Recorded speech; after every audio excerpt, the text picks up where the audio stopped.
Good to make a start, Alice? Brilliant. Good. Well, good afternoon, everybody, and thank you so much for joining us on this, the Resilient and Ready virtual House of Lords webinar. We're sorry we can't all be together in person in the House of Lords, but I'm sure you will appreciate it's probably for the best. And the reality is that actually this is still going to be a fantastic opportunity to celebrate and hear the story behind Resilient and Ready. Just very much to start, sorry, my name is Caroline Drummond. I'm from LEAF, Linking Environment and Farming, part of the partnership with Corteva in terms of the whole Resilient and Ready activities. But I'd first like to introduce Lord Ewan Cameron, who's going to be saying a few words. It would have been live. And for those of you that don't know Lord Cameron, he is a very active member of the House of Lords, particularly not only in agriculture, but also in rural proofing and in overseas issues as well. So a really great ally for the farming industry. So Ewan, over to you, and thank you very much indeed for kicking us off today. Thanks, Caroline, and welcome everybody. I'm really sorry that you're not going to be, you are not here physically in Parliament, but I gather that I read in the newspapers this morning that in London, some 50% of the population of London are not vaccinated, which is absolutely absurd, irresponsible and selfish. But anyway, and as a result, apparently the new Omicron variety is spreading like wildfire here. So it's probably just as well you're not here. And I probably shouldn't be here either, but never mind. If you were here, and I'm only I would have been your host at the reception, and the first thing I always say when I'm hosting the reception is this is my only real role here is to welcome you and to stop you getting too drunk and stop you breaking up the furniture. So I can now confidently say you can get as drunk as you like and you can break up as much furniture as you want wherever you are. But on a more serious note, what I was going to say, and this would have been for the politicians and the peers and any other influencer that might have been casually attending our reception, what a fantastic organization LEAF is and has been since its inception. I think it's some 30 years ago. No, that Caroline will know that, correct me on that. But not only do the LEAF farms inspire other farmers in a really important way to be more outward looking and more prominent in what they do and in their excellence, but they've also inspired, LEAF has also inspired the public and literally hundreds of thousands of children and their families over the years. It's been incredible work they've done, because the thing is that I think most farmers in recent years, or certainly now, have become aware of the stats which indicate that our generation of farmers, and I'm a white-haired retired farmer, has been pretty remiss in our stewardship of our environment. I mean, since 1970, which actually was not, I started farming not too soon after that, not too long after that, there has been a 50% decline in our species abundance of English natural species. I think for Britain, it's slightly larger for those of you not actually in England. I mean, slightly better. It's about 39% in Britain as a whole. And anyway, 15% of the species are currently threatened with extinction. And however successful we as farmers have been in providing the nation with cheap food, and probably lots of it, I'm afraid to say we haven't probably done it very, very well because of those stats. But Caroline and her team and all those involved with LEAF, which probably includes a lot of you, have been championing an alternative and better way of doing things. And that's been incredible. And so you all deserve our thanks. And as Caroline said, I do quite a lot of work trying to promote agriculture in Africa, sub-Saharan Africa in particular. And there are a lot of problems with sub-Saharan Africa farming. I mean, the sort of transport, how do you get your goods in and your goods out if you've only got a bicycle on your farm? You can't borrow money, you can't invest because no bank will lend you money, or if they do, it's at 50%. There's really muddled land tenure. does your land belong to you or to the local chief or even to the nation? And if you improve it, will somebody come along and take it from you?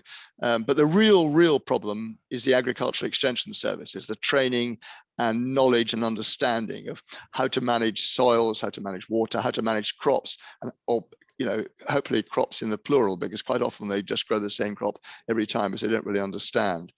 And it's so good that LEAF are venturing into the African environment and trying to use and again use the sort of system of having beacon farms in order to help with the training. So that's very good. So anyway, I love LEAF, basically, is what I'm saying. And yeah, there you are. You can make that a kind of LEAF motto. I love LEAF. It's very good. And LEAF has always been innovative and pushing forward into the future and how they do things. And above all, how to better communicate what they do. And I think that's really, really important. So I really look forward to hearing all about the new 10-year strategy and how it's going to go and what's going to go on. I look forward to hearing the discussion afterwards. So anyway, those are my few words.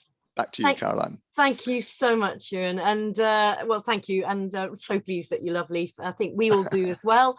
But it is a great opportunity. And I think, yes, we've been going now 30 years, but there's a rather sort of good saying that I very much like, which is, coming together is a beginning, keeping together is progress, and working together is success.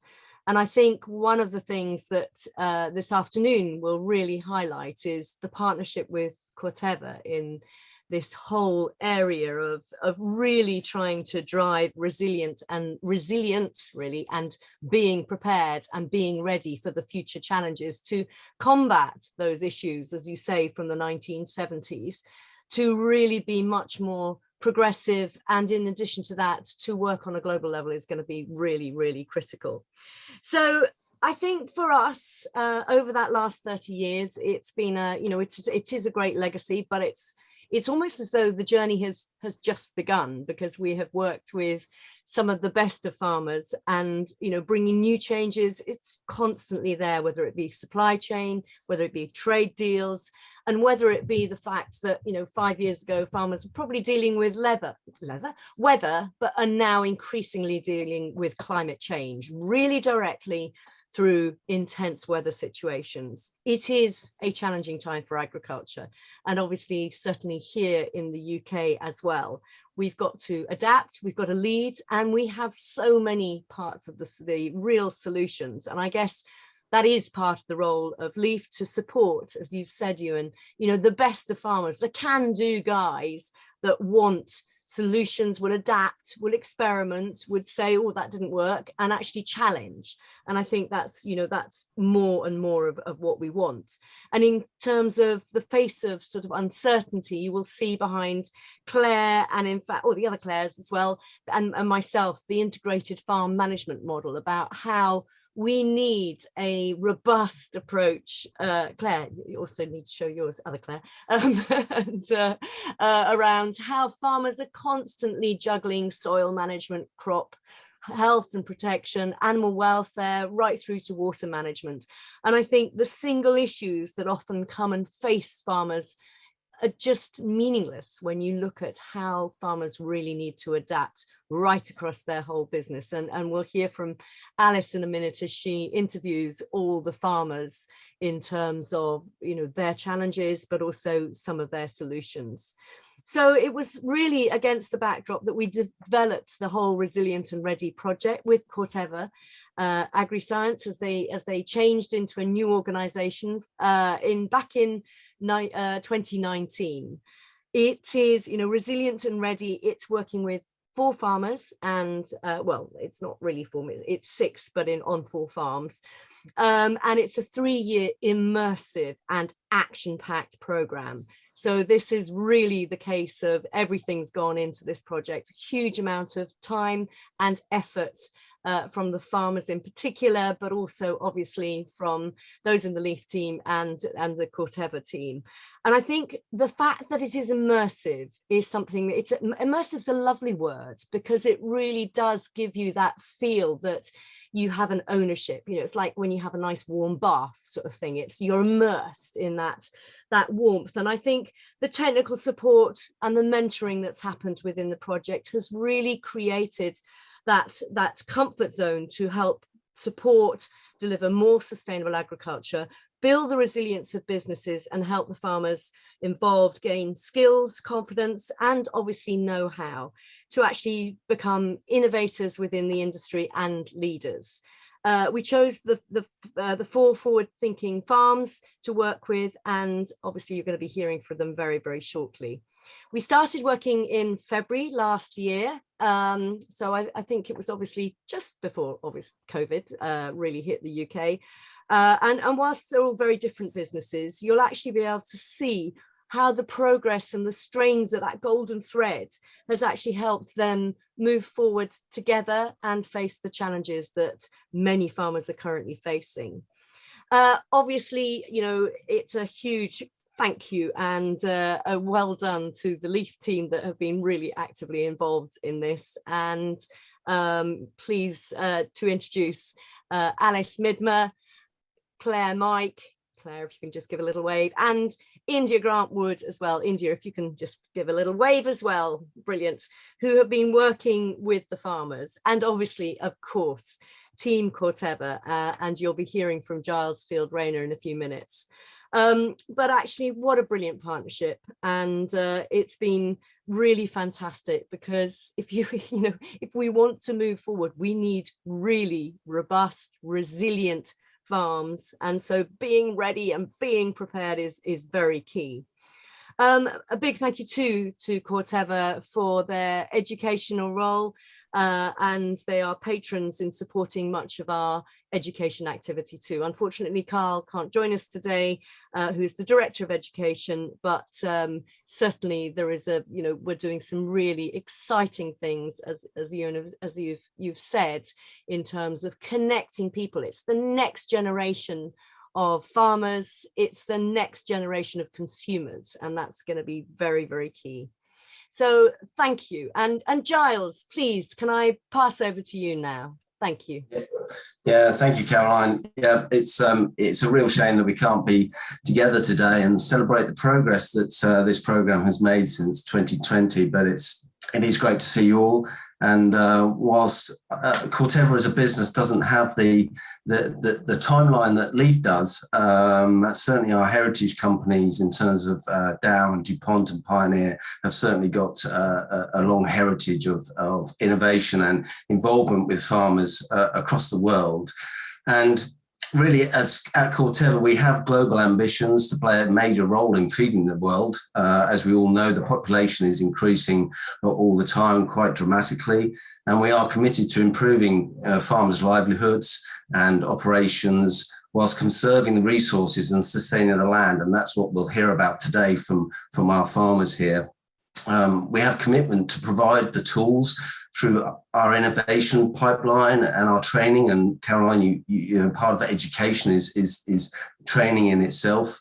And hopefully we will be able to increase yield stability, optimize inputs as well, which is key going forward. And also by factoring in climate resilience, we should be able to leave a good legacy for the generations to come behind us. I think, Caroline, you touched on the challenges that we all face, and they are multiple, and they can be, you know, certainly around legislation, farming policy, but also the changing markets that we all share. And Corteva is continuously reviewing and adapting to ensure we provide growers with the tools that are fit for purpose, sustainable, and also will stand that test of time. So here in the UK and Ireland, you know, we partnered with LEAF to work with the 4 farms, of which you'll hear in a short while with Alice, and we joined them on this journey, which will hopefully ensure that they're going to be resilient for the challenges that lay ahead. And I think you know, we're certainly well on that journey, and it's great to see. But also by listening to producers and consumers, you know, we can apply our science to develop the integrated solutions for today. And certainly we're looking to use our rich pipeline to focus on the future. And it's our belief that by partnering and collaborating with organizations such as LEAF, we will ensure that our focus remains grounded and engaged with farmers across UK and Ireland, and that's going to be a key part for our business to take forward. So just a very short, kind of brief few words for myself, and hopefully that gives you a bit of insight as to how we feel about this partnership that we have and are enjoying since 2020, and I look forward to it continuing. So yeah, back to you, Caroline. Brilliant. Thank you very much indeed, Giles. And again, thank you in terms of all your support in making this happen, because it's hugely exciting. So Alice, I'd now like to pass over to you, really to kind of hear it from those that have all been so actively involved. Great. Thank you very much, Caroline. And yeah, as Caroline says, I'm Alice, and it's been my absolute pleasure to work on this project, and particularly with the six farmers you're about to meet, and those involved. My job today is to introduce you to the farmers and quiz them a bit about Resilient and Ready, and hope they say nice things, and to quiz them a little bit about what they've learned and where we've got to so far. You've heard a little bit about the Resilient and Ready program so far, and you'll hear more. But I just wanted to say, for me, so what are the key things about it that I think are really important. The first one is about partnership between Leaf, Corteva and the farmers, and that's really, really important, that it's a real three-legged stool in that perspective. It's 3 years. It's fundamentally about catalysing change on farm, and that's really important, and that's really what it's looking to do. Stuff that these farmers, I'm sure, were thinking about, we're doing already, but actually, how do you make those changes? And how we're doing that is through training, trials, on-farm support and mentoring. So we had a process in spring last year where all the farmers were visited by various experts in biodiversity and soil and various other areas, looked at what was going on already. Then we set some objectives, and then the trials, training and advice has really helped sort of get into the nitty-gritty of that. So, but it's that change piece that I'm keen that we talk about today, because as you'll hear, these are 4 very different businesses. And actually, if you, Nick, Andy, Harriet, Ben, Green, Claire, give us a wave, just so everyone knows who you are. Waves all around. Great. And we've been working with them in a large amount of detail on the technical aspects of integrated farm management, soil, biodiversity, carbon particularly.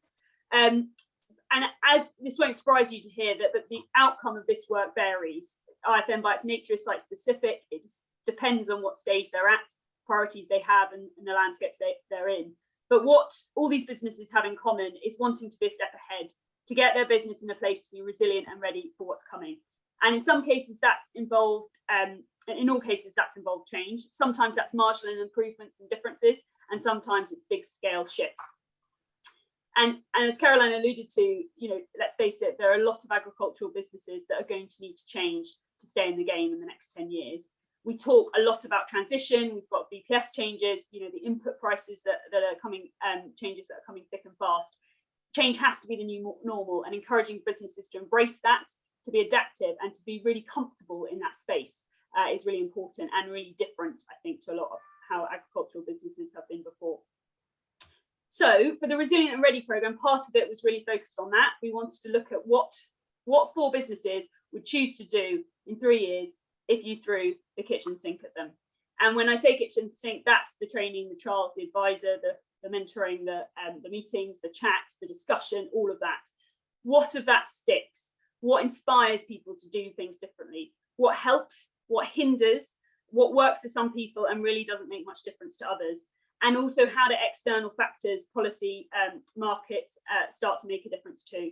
So that's what I'm going to try and pull out from the farmers today, as well as asking them obviously to introduce themselves a bit and tell you a bit more about the programme. I think Claire's mentioned in the chat, but we will take, I'm going to ask them a few questions to start with, and then we'll take questions. So please do pop them in the chat as we go along, and we'll pick those up at the end. So, as I say, I'm going to start by asking each of the farms to introduce themselves and tell us a little bit about the programme from their perspective. So Harriet and Ben, can I come to you first? And could you tell us a little bit about your business and yourselves, and also particularly why did you choose to get involved in the Resilient and Ready programme? Thanks, Alice, and hi to everybody. So yeah, we're Harriet and Ben, and we farm in northeast Scotland. We started farming in 2019 on a tenancy farm, which was for 3 years. But we've grown a bit since then, and we're now farming sort of just under 1,000 acres of arable land, predominantly cereals and oilseeds to feed our newly purchased pig unit. So we've got about 450 sows, finishing about 14,000 pigs a year. That's a bit more about our business. And we're very lucky to get the opportunity to work in the Resilient and Ready program. The reason we wanted to get involved was we're a very young business in agriculture, and we wanted to shape our business so in 30 or 40 years time we can look back and be proud of what we've done and have a very sustainable business. And I think that people drive the Resilient and Ready program, and that's what we're very excited about, that we get lots of people in the farm that give us lots of ideas. Well, thank you very much, Harriet and Ben. And I think that's, yeah, it's certainly been really interesting from our perspective to work with a business, you know, really very nearly from the day dot of you starting, and the energy and inspiration and ideas that you brought to the team has been really appreciated by myself and more widely as well. So I'm going to come to you, Andy, next. Could you tell us a little bit about yourself and Newhouse Farm, and also just introduce a bit of some of the expert advice that you've had as part of the Resilient and Ready programme? Yeah, thanks, Alice. Yeah, good afternoon, everyone. My name is Andy Basin. I am farm manager at Newhouse Farm, which is down near Winchester in Hampshire. We farm about 1,000 hectares now, some of which are newly acquired contract farm. Yeah, so we've been doing a lot of work actually with many different advisors, sort of thrust in our direction from Leaf as part of this program, which has been great. I mean, it really is great, and it's exactly what I was looking for. Different people to hold my hand and sort of take me on this journey through the whole kind of transition and sort of moving our business forward. So it's been great for me. We've worked with Oakbank Game and Conservation on our biodiversity, had a full biodiversity survey done on the farm and what we've got here and what we should be looking to enhance. So that was really good. Ian Robertson from Sustainable Soil Management it still comes and talks to us about our soil health, and sort of we've got a massively steep learning curve going on with our soil health. So that's really interesting. What else? Andy Guy has been helping us with our sort of leaf mark preparation. So that's something we're looking to work towards. And also our carbon footprint. We've been doing quite a lot of work with Becky Wilson at Farm Carbon Cutting Toolkit with our carbon footprint. So that was a real eye-opener for us as well. So all of these things are sort of bubbling away as part of this program, and it's kind of really given me and us as a farm the sort of encouragement we need to sort of move our business forward. Brilliant. Thanks very much, Andy. And yeah, great reflection of the different people that we've been working with. And I think, you know, a lot about the programme is about integrated farm management and how these things interact and hang together. But within that, you know, we need to look at the nitty gritty of that as well, and what that really means. And yes, you know, that's why we've employed the absolute experts in those different sectors, and we're really, really pleased to have worked with them. And I know Andy Guy's on the call, and Oakbank as well, and Sustainable Soil Management. So just really pleased to have worked with them, and slightly different advisors in Scotland for obvious reasons. We've been working with Quag Scotland up there with the Scottish farmers. So thank you, Andy. Nick, could I ask you again, same question, a bit about the business, and also just to outline a few of the trials and training that you've done as part of the programme as well. Yeah, thanks, Alice. Good afternoon, everyone. My name's Nick Down. I am the farm manager for the Yattendon estate in West Berkshire, about 10 miles west of Reading. We're a reasonably large-scale arable combinable crops business, sort of farming about 2,000 hectares of arable crops. You know, a diverse business as well, big areas of woodland. We also run a Christmas tree enterprise, as well as having sort of property and commercial lets around the estate as well. So everything we do has a big impression on everyone around us in the local area. we've been fortunate enough through the programme to have some sort of great insights into some of the technology that's coming our way, primarily from Corteva, and being able to work closely with them has been a huge benefit for us. We're sort of 3 years into tracking our emissions through carbon footprinting, and one of the areas we sort of really highlighted that we need to challenge is the use of our fertilizer inputs. So we've been very, very fortunate to be able to work with Corteva in how we've sort of really scrutinised what we're doing there, and using inputs to get a better understanding of where we can reduce our nitrogen inputs into our cereal crops we grow. All our wheat is grown for milling, which is generally reasonably high input approach. So to be able to challenge that and look at future technologies that are coming to be able to make better use of those inputs, really stands us in good stead going forward. And also looking at other things that are coming through the pipeline and how we can essentially produce more with less inputs, gives us a really good insight into where we're going forward. And then sort of looking at some of the training we've done as part of the programme, organised by Leaf, looking at our communication skills and how we sell to our customers and the wider public about what we're doing on our farms. Generally, we as farmers probably we tend to hide our light under a bush a little bit and don't necessarily promote all the good things we're doing. So to be able to to try and promote what we do a little bit more and to be open about what we're doing is is a great opportunity. We've also done some training around sort of biodiversity management around our farms, which is could never be a better time to be gaining a much better understanding in those areas. And I think for me personally, running a big business, what's equally as important is that all my team follow this the same journey as we work through this program. So not necessarily about just what I'm doing, it's about what they're doing as well, and they have a full understanding of everything that's coming our way. So we all operate at the same level ultimately. They make just as many important decisions in a day as what I do as the manager. So for us, it's really, really important that all our teams go on the same journey as what we do through this program. So yeah, that's a little bit about us. Back to you, Alice.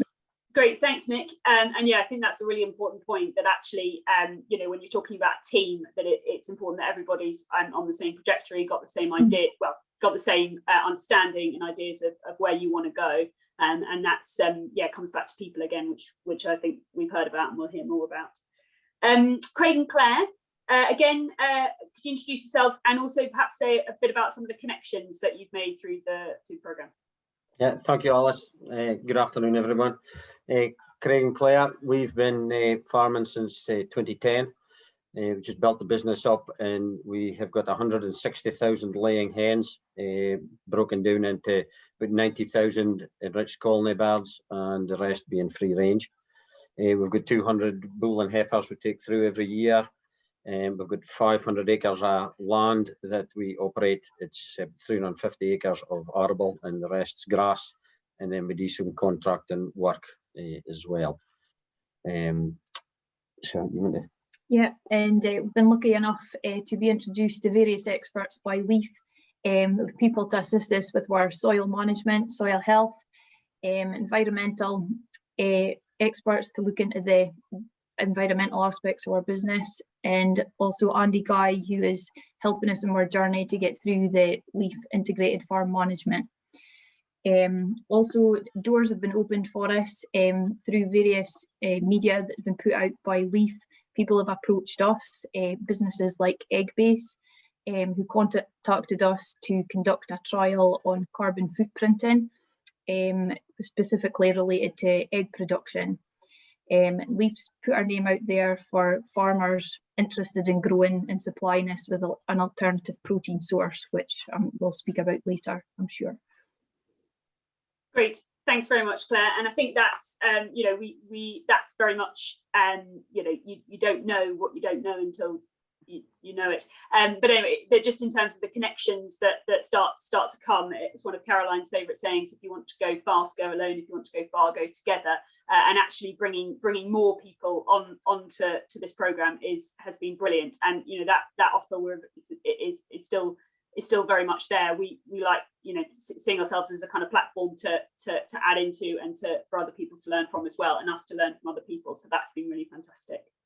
So yeah, that's a little snapshot of each of the businesses, and you know, there's plenty more information about the detail of that online, and we can go into that in more detail as well. But as I say, we were going to talk a little bit about that change piece, and we started this program with these guys in February 2020, and I've been amazed by what they've done since then. And I just wanted Nick mentioned farmers not wanting to hide under a bushel, so I imagine this is a wildly awkward question for them already. But I was going to ask them, you know, since February, what have been the main changes on farm that have happened? What big transformations have happened? And just to kind of highlight them at this point.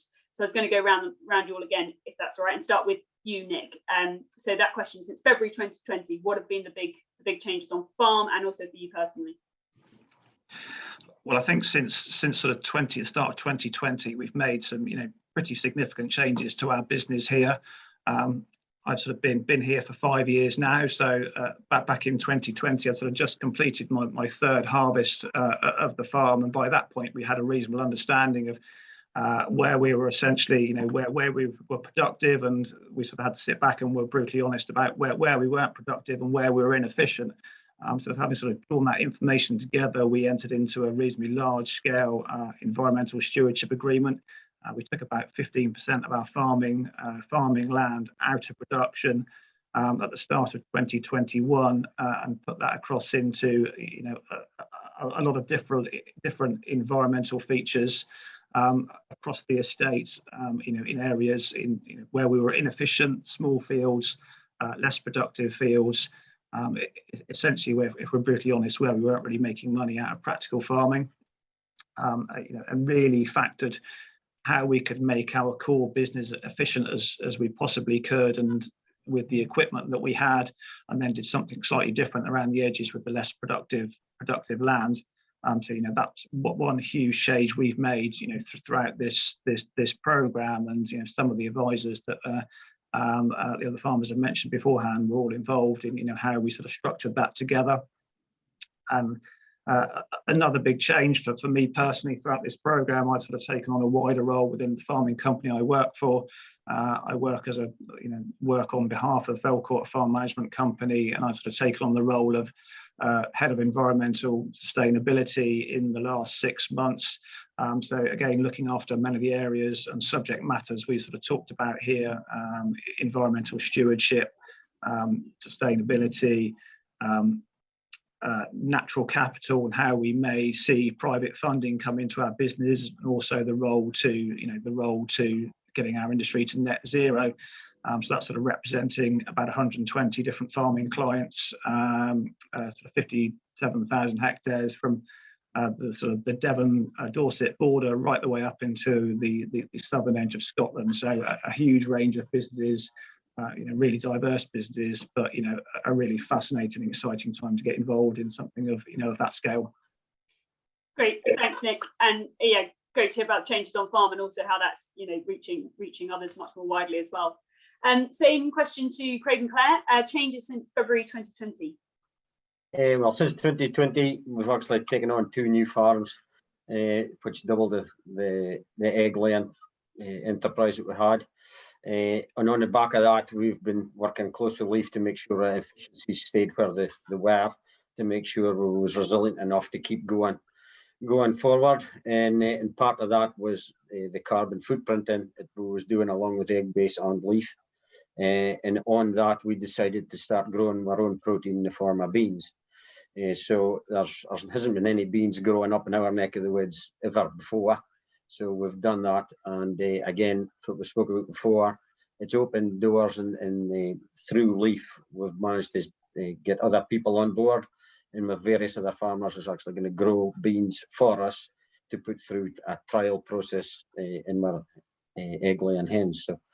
So that would be the two massive changes that we've seen: the sustainable protein source and the major expansion of our business. Great, thanks very much, Craig. And as I say, very impressed by the changes and what these guys are taking on, both from a business point of view and also from a sustainability point of view. In terms of that protein is really exciting stuff. Same question to Harriet and Ben. Yeah. So since February 2020, we've taken on 2 farms as well. So one of the farms was family succession from Harriet's mum and dad. So we were physically farming it, but not legally in terms of owning. Whereas Harriet's really tackled that head on and worked through it when our parents were able to make it on their terms, which was great and very, very good. The second farm we purchased this summer. That was a private deal with a farmer looking to exit, again on his terms. So we're very lucky to get 2 opportunities. And what we're trying to do is we're trying to build a business that closes the loop. So there's as little going off the farm as possible in terms of nutrient and cost. So everything is going around and complementing each section of the business. So in terms of the pigs, we're obviously feeding them from the arable area, but the nutrient is cycling around and helping us grow feed at a lower cost and a lower carbon footprint. We've also been challenging ourselves to establish crops, looking at zero-till and strip tillage. That's been challenged with us having grassland still in the rotation as well, because we're very keen to keep grassland cycling through the rotation and improving our soils. And the final thing is we've now got 6 full-time members of staff, so that's been a massive learning experience for both of us, because when we started, I suppose February 2020, both myself and Harriet were full-time employed off the farm because we couldn't justify ourselves on the farm fully. So in 2 years, we've all of a sudden stopped working full-time. So we're fully within the farm, but we've also got 6 other guys working within a team. So it's been very exciting. Yeah, and I think Leaf's really helped us with that as well, as getting that ethos across to the team as well. And although they're a new team, they're on board and behind the Leaf mantra as well, which is great. Thank you very much both. And also you forgot the Farmers Weekly Young Farmer of the Year Award, which was also won in the meantime. There's a little bit of keeping up with the Joneses, which if you haven't bought a farm since the last meeting, you're lagging behind. But it's not, we know it's not all about expansion, but it's fantastic that these businesses are feeling able to take on that risk at that time and really know why they're doing it. That closing the loop, it's got to make sense, it's got to be the right thing. And that's been really impressive to see, along with things like succession, which are very tricky issues in agriculture as well. Andy, how many farms have you bought? No. What has changed for you since February 2020? Well, we have taken on some more land, as I hinted at earlier, but not bought any land. Have you seen the price of land in Hampshire? So we've taken on a contract farm, which actually, being part of this programme, has kind of given us the courage, I suppose, to tender for things like this, because prior to starting this programme, we weren't that confident necessarily with what we were doing. So it's kind of given us the leg up, I suppose, to kind of to do things like this. So we've tendered for it, we've got it, and now we're moving on. So and sort of bringing our Leaf momentum through this other farm, which is great. We've also got some agroforestry going on. So we've got a 10-hectare field of agroforestry being planted just after Christmas. So that's really exciting. We've been talking about it for a long time, but trees are going in fairly shortly. So that'll be really cool. We've got another 10-hectare field, which is going to be planted with about 19,000 trees as a woodland creation area. That's predominantly as a legacy for the farm owner. So that's really exciting. And the other thing which we've kind of taken on board a bit more is the whole social media thing. Actually, we've had a couple of speak out sessions with Leaf. via Leaf, and we've now got someone doing our social media, and Instagram and Facebook sort of are being enhanced more and more. And actually, I'm amazed at how much sort of traffic it's bringing our way. And we sell produce, we sell pork and lamb direct to the public. And we've just had last Saturday our farmers market, our winter farmers market, which was phenomenal. The amount of people that came through, people that we didn't know, not from the village, but people from outside the village, was amazing. And most of that was via social media. So it's, as I'm sure most of you will know, I'm quite old and behind the times, but social media is a very powerful tool, and we're sort of learning to work with that. So that's really exciting as well. Great, thank you very much, Andy. And yeah, interesting to hear about the different types of changes as well. It's the business side, social side, environmental side, it's all about sustainability. So brilliant, thanks very much all. And I think as I say, just to echo, that's since February 2020, and there's also been the global pandemic going on at the same time. So these I've just been constantly amazed by what these guys have been doing. So just getting to the nitty-gritty of that a little bit more, my next question is, when you're trying to make some of these changes and adjustments, what are some of the biggest challenges when trying to do that?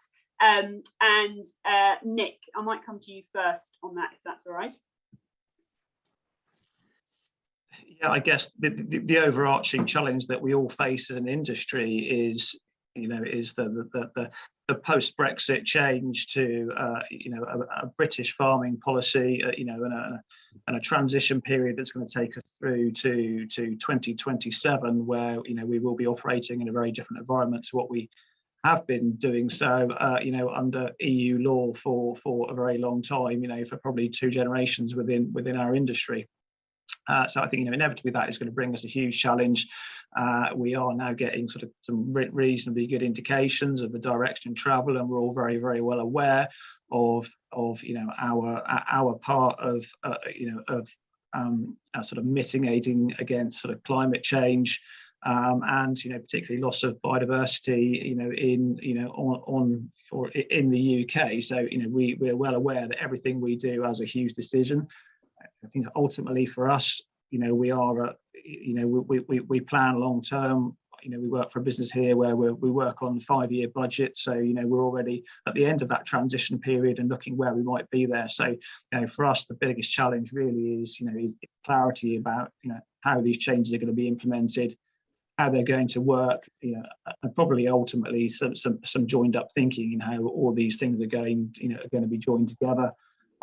We're well aware of sort of talkings from Westminster, regarding the environment, climate change, but still, not really a great deal of talk on food production, food security, of our own food supplies. On what someone's already mentioned, is a growing population, albeit not quite so quickly in this country as to where else is in the world. So really clarity around this area is key for us. We need to plan long term. So we need the clarity of where the policy is going to be for us to be able to really sort of plan 3, 4, 5 years down the line, to get our business in the right place. Thanks, Nick. And I think, that, so much uncertainty, wherever those variables can be reduced, the better. And I know, when you're able to plan, financials, everything is going that far in the distance when having big elephant unknowns is difficult on a business your sort of scale. Craig and Claire, same question to you. Are there challenges when you're trying to make some of these changes? One of the biggest challenges we've had from when trying to mitigate these challenges is labour, is trying to get people with the right frame of mind and the right type of skill set to work in the business that we've got. It goes 24/7. So finding these people and training them and trying to get them all to the same kind of level has been difficult for us. The integrated farm management tool that Leaf goes by has provided us with a framework to improve our business management, and as well as give us ideas to improve our team structure and procedures that we can put in place to manage our team better, basically. Yeah, just everyone's working to the same ethos of the leaf framework, and on the back of that, they're all thinking the same way as we are trying to think, and it just makes it easier for the whole team to communicate with one another. But it's been a challenge, but we're getting there, I think. We now employ 14 people on the farm, and it seems to be working great. So. Great, thanks very much, Craig and Claire. And yeah, again, labour a massive issue in agriculture, but great to hear some examples of where things have worked well and had tangible benefits. I'm going to flip over now and ask what makes it easier to make change. So through the programme, we've had recommendations, advice, support, training, sense checking, but also there's other issues I know that we've all talked about. Time to do this kind of stuff. Money to actually fund some of it, and what are some of the levers of change that have been in your business, generally, but also over the last sort of 18 months. So Andy, I'm going to come to you first on that question. Yeah, what's made it easier to make some of these changes?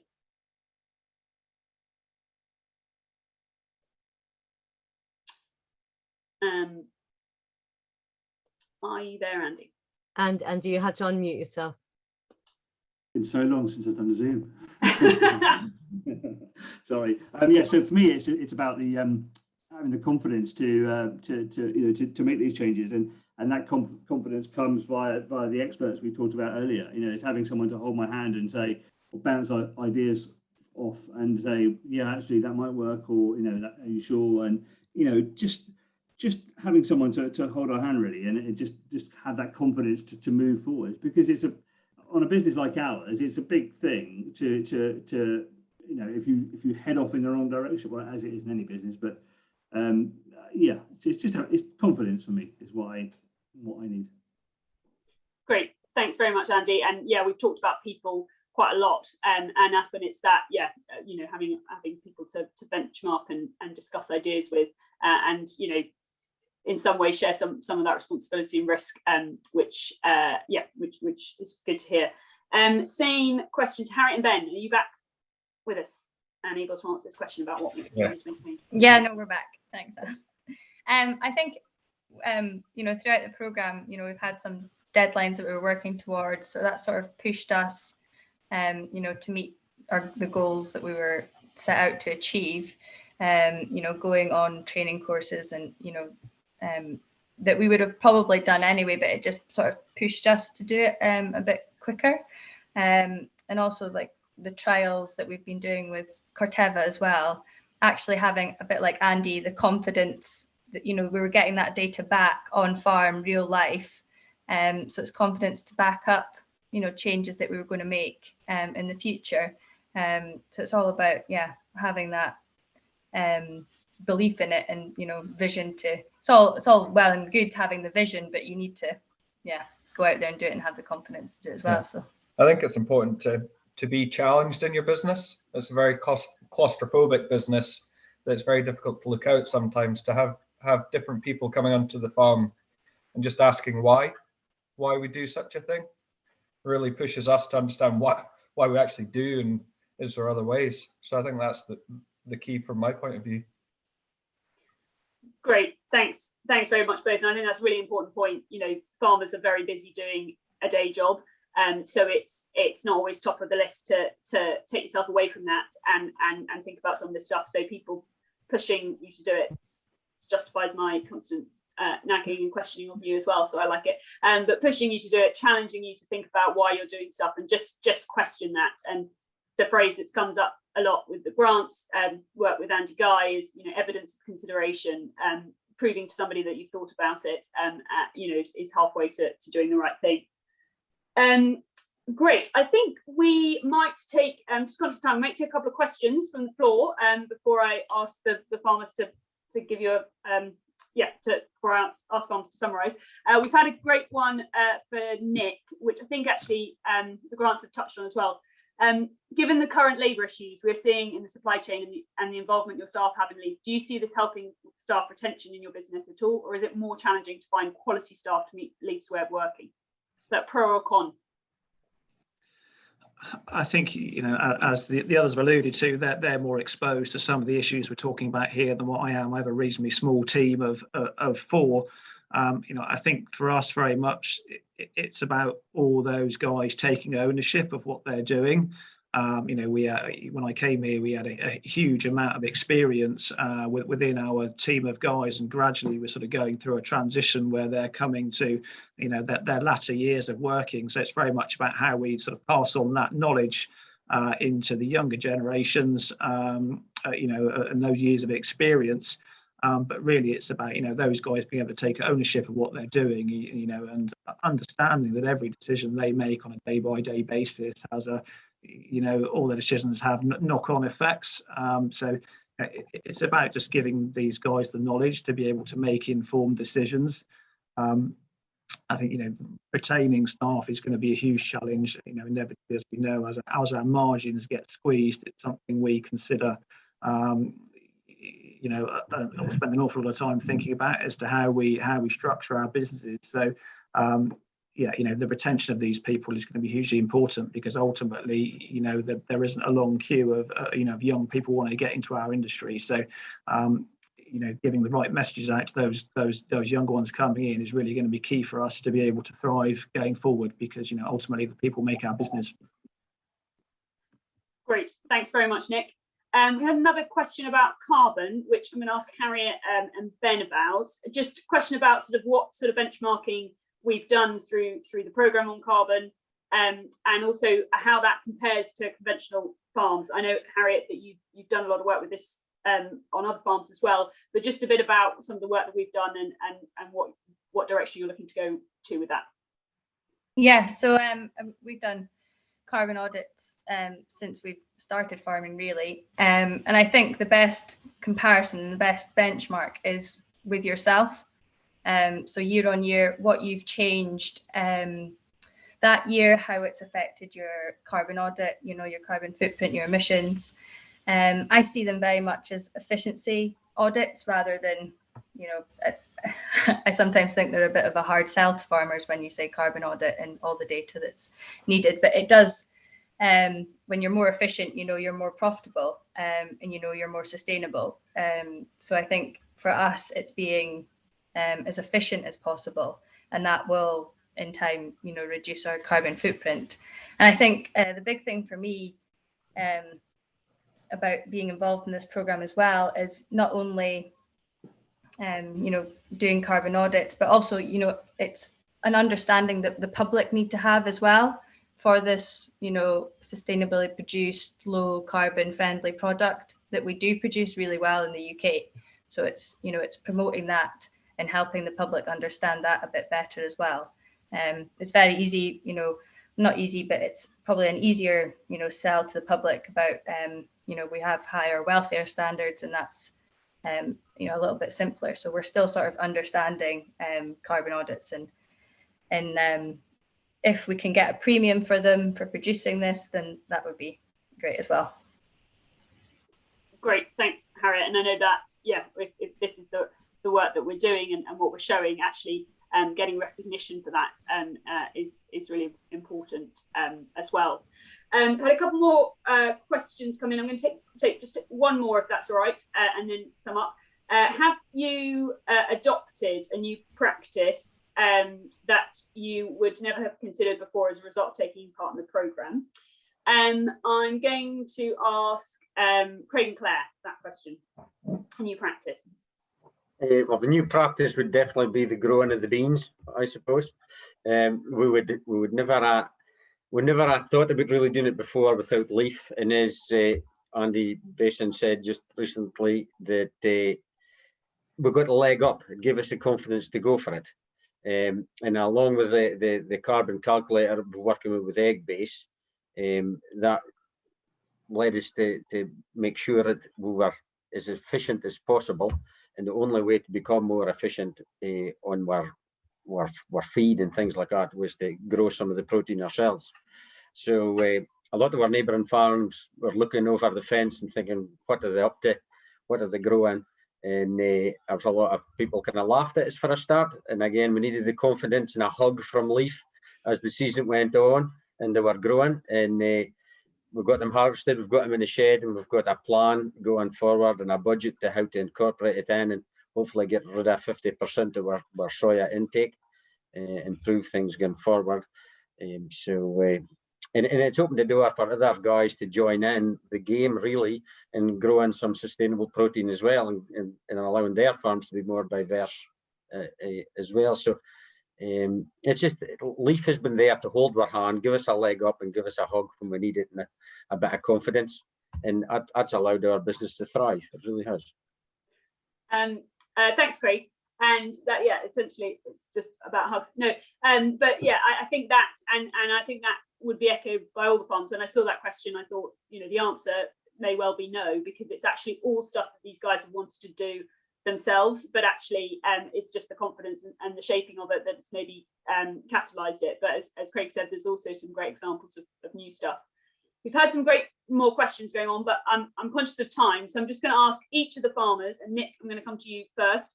If there's a lot of fantastic people that have joined us today, which I'm really grateful to, and a lot of people in positions that are able, that work with farmers, able to make change, and want to see this industry continue to thrive. I said a word, but I'm going to give you a sentence. What do you want from the influential people here to make this transition easier for you and for other businesses?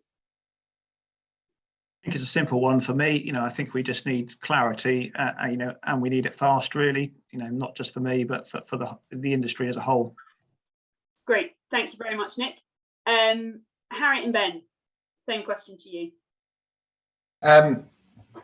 We would like you to come see us or speak to us. And I think everyone says the same, that we're out here doing what we do, and it's probably a bit different to what everyone else's lives are like, but come and see what we're doing, what affects us. We're open. Great, what an invite. Thank you very much. Same question to you, Andy. Yeah, I think that's Ben hit the nail on the head. Yeah, come and see us, come and see what we're doing. We quite often have people out to tell us what we're doing wrong, but actually it'd be quite nice to have people to come out and tell us what we're doing right. I mean, I like to think we're doing lots of things right, and it would be good to get a pat on the back and say that, wow, you're doing a good job. Thanks, Andy. Same question to Craig and Claire. What would you want from people in the room? Again, come and see us and come and listen to facts rather than opinions. We'll give you data. We'll give you proper information that you can use to base informative decisions. That's rather than opinions. Give you proper facts to make decisions on. Great. Thanks very much, Craig. And I think, operating the egg business, the scale you are with the different systems that are happening, then I think you deal in data, and actually there's a huge amount to be learned from that, rather than making assumptions on things. So there you have it. A lot of invites, which is fantastic to hear, and a really big thank you to the farms. I hope you've enjoyed hearing a little bit from them. There's never enough time to hear enough, but I just hope that gave you a bit of a flavour of what we've been up to, and what a great time certainly I have been having with it. In terms of change, making those differences, I picked out a few themes, a bit of everything, about people, about conversations, bringing people in, whether that be through a Resilient and Ready programme, through working with your team that's come out, experts, cluster groups, all of that kind of thing. Also think trialing for the sake of trialing is also really key, that you don't just need a positive outcome, you just need to stay in that space of trying new things, and setting objectives and working towards them, being challenged, as Ben said, on that perspective as well, and to really help businesses do what they want to do already, which is remain present and remain sustainable. I was just going to share my screen. I'm really sorry that we're not in the House of Lords having champagne, although I did have a little glass of something here. So just something to leave you on. Sorry not to be able to host you in the House of Lords. I for one was really looking forward to catching up with everyone and hearing more. But if you want to hear any more about the programme, if you like what you heard today and you want to know more about it, then my email address is on on there, and Giles's from Corteva. I've also put the Twitter handles along the top for each of the farmers. The grants use Facebook a lot more than Twitter, but you should be able to find that through that link. And similarly, Harriet and Ben have a fantastic Instagram feed as well. But if you want to follow them a little bit more, I was going to say there's an opportunity to visit the farms, but they've already invited you. So please do get in touch if you want to arrange that, because that's really what it's about. Hoping that at the end of this program, all these farms will become official leaf demonstration farms. But the invite is there. We will be running organised events in the spring with them, and we can arrange group ones as well. So get in touch with me on that. We hope to rearrange the House of Lords event, and so look out for details on that. The other thing to say was we are looking at running another Resilient and Ready programme with a new cohort of farmers in autumn 2022. So if you've liked what you've seen in terms of being involved in the project, being an advisor, partner, or want to investigate ways to get involved in the future, then please do let me know, and we can perhaps explore that. But yeah, that's all from me. I hope you've got a feeling for what a great bunch of guys these are to work with, and how inspiring that is on a day-to-day basis. So a massive thank you from me to them. And also to you guys for coming and bearing with us when a slight change of circumstances, but great to be able to share with you in a slightly different format, and also a really very happy Christmas. So I was going to pass back to Caroline to see us out. Thank you so much. And again, just to reiterate, huge thank you. A big thank you to you, Alice, to Claire and India from the Leaf team, Giles from the Corteva team, and of course, gosh, Harriet and Ben, Craig and Claire, Nick and Andy. I mean, truly inspirational. I do like quotes, but a fabulous one from Henry Ford was that if everyone is moving forward together, then success takes care of itself. And I think, that inspiration is what drives others to think, wow, this is where I want to go. I want to be like them. And, it is a great invitation. We're hoping all of them will become demonstration farms as well as they move, leaf demonstration farms as they move forward, because as part of our 10-year strategy, we are looking to accelerate and really amplify this drive for more sustainable agriculture, as we see through the marketplace with LeafMark, the peer-to-peer learning in terms of driving opportunity, and potentially obviously through government policy as well. But I think more important, what every farmer has demonstrated is make sure your business is right for where you're going. I love the little bit of competitive element that's gone on through the farmers, and that appreciation of help and support. And I think it's a big group hug really at the end of the day. I know we're not meant to hug, but it is that virtual hug in terms of wow, that warm fuzzy feeling. And Andy, you said please come and see me, because rather sadly almost said, oh, I want somebody to love me, but I know you love dearly. But in terms of that whole area of actually a big thank you, because yes, I think the importance of doing good things is always knowing that you can learn more, and boy, that has been really clearly demonstrated. Again, thank you, Lord Cameron. Huge thank you to you for sort of hosting us, and for the very kind words you said at the beginning of this as well. But as far as both us at Leaf and Corteva are concerned, this is a great opportunity for helping support the change that we're going to be needing to see going forward. So big thank you. Yeah, we have got a bit of a sort of a celebration to do. Raise your glasses and cups of tea and things like that to celebrate. And sorry, it is kind of cheers, Alice and Claire in particular, but also a very happy Christmas. Please do keep safe and healthy, and all good wishes for 2022. Thank you, everybody. And the same to you, Caroline. It's John Taylor here. I'm in the House of Lords, and I'm afraid I've got to go and have a cup of tea as well. Have a glass of champagne with you. But I think it's been really interesting, and Alice, you must be very proud of what you managed to achieve in encouraging these farms. It's been really interesting to listen to. Thank you very much. Thank you very much indeed. That's all right, Caroline. All the best. Thank you. Bye bye all. Bye. Thank you. Bye bye.